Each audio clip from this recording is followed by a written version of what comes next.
Hello mga bata! Narito tayo ngayon sa Kids Lab!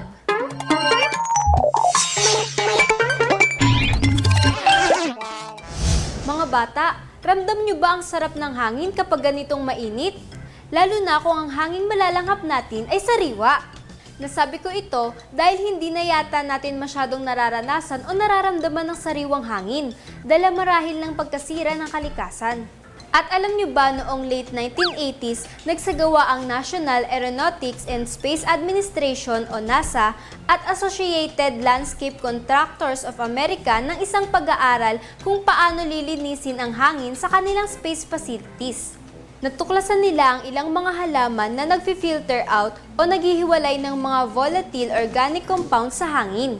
Tara, alamin natin ang ilan sa mga halamang ito. Aloe vera. Ang aloe vera ay mabilis patubuin. Nalilinis nito ang formaldehyde at benzene na dulot ng chemical made na panglinis, pintura at iba pa. Maganda itong ilagay sa inyong kitchen window na sinisikatan ng araw.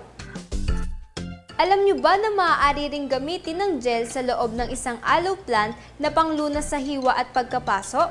Ang galing, no? Spider plant.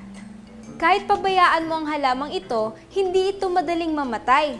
Ito ay naglilinis ng benzene, formaldehyde, carbon monoxide, and xylene, ang solvent na ginagamit sa mga leather, rubber at printing industries.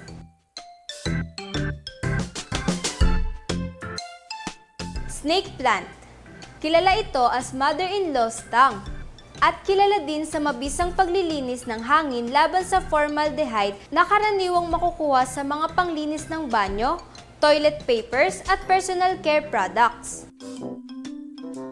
Mas maganda kung maglalagay ng ganitong halaman sa loob ng inyong banyo dahil mabubuhay naman ito sa maiinit at basang lugar. Chrysanthemum. Ang colorful flowers ng halamang ito ay hindi lang nagpapaganda ng ating bahay. Dahil ang bulaklak nito ay nakakatulong sa pag-aalis ng benzene chemical na nakukuha natin sa glue, pintura, plastic at sabong panlaba. Gusto ng halaman na ito ang maliwanag na lugar kaya mas nakakabuting ilagay ito malapit sa bintana na direktang sinisikatan ng araw. Chinese evergreen. Ang halamang ito ay madaling alagaan at nakakatulong sa paglilinis ng iba't ibang air pollutants. Sinisimulan nito ang pagtatanggal ng toxins na matagal nang nasa hangin. Tumutubo ito kahit hindi masyadong maarawan. Bamboo palm. Ang bamboo palm ay nabubuhay sa malililim na lugar.